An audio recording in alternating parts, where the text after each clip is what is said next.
doing a bit of maintenance on a slot car. Yes, so we presented quite a few slot cars in the past weeks and they all look beautiful, but when you use them, you do need to maintain them. So this is a slot car from SCX. We transition here. What we're going to do today is open it and see what looks like inside and what is the general maintenance looking like. So this is from the chassis. So what would you generally look for afterwards? Would you check the pickups and stuff? Well, you check the pickups, obviously, the brakes, they always need to be in good condition. So this one had a bit of running, and you can see they're still usable, but they're definitely a bit short in the way when new. So a bit frayed and things. Yeah, so they can probably do with a bit more running, but they will need eventually to be replaced. So to replace it normally, you just pull on the pickup like this and they pop out, and here it is. Just as a little module. Yeah, and you normally replace the full module, or you can simply replace the braid sort of things by bringing it off like slide off this. the sides. Slide off like this. There we go. So next is normally the cars on the chassis, they have 3 or 4 screws, sometimes 2, it depends. So you just remove the 3 screws. It's actually very, very easy. And that's very important because as you run, the car accumulates lots of dust and hair or whatsoever inside. And to keep it performing well, it's always good to clean it. It's more important if you're running on carpet too, because you get a lot of lint from the carpet. Absolutely. It sort of gets trapped in the bushings and in the gears. There we go. So 3 screws removed. There we go.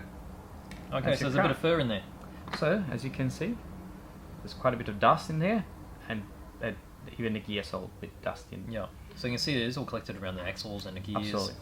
So put the body aside. Obviously you can have a compressor or a brush to remove all this.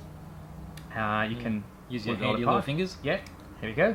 But in general, these cars are quite modular, so you can remove lots of the parts. And see, so so the rear axle is just just pops out. There we go. It's your rear axle here, and then you can remove everything else. You can remove the front wheels,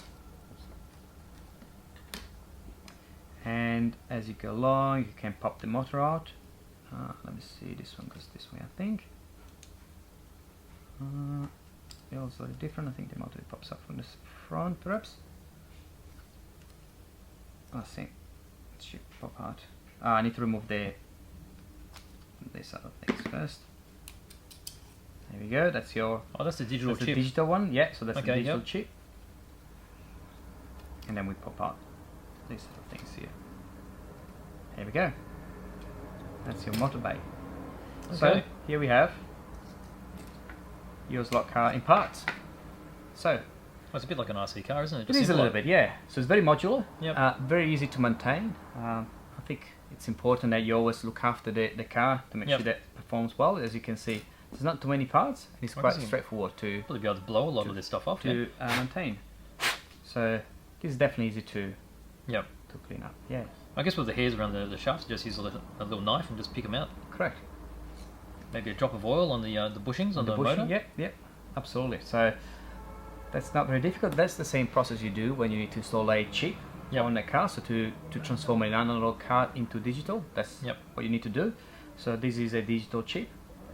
If you buy an analog card, it won't have the chip really. So you need to open it up and replace this one for the digital one. That's pretty simple. And that's quite straightforward. And once you're done, you put it all back together.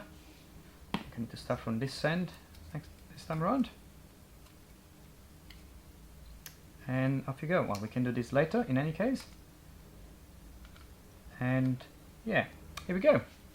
Okay. Well, that wasn't difficult at all. And that's for the slot car today. So it's a small tutorial to make sure that your racing is more enjoyable and consistent, perhaps. Because often enough, once you race for a little bit, the cars start being a bit erratic. They start and stop. And often has to do with contacts not working properly. It's all about the reliability when you're doing slot car racing. Absolutely.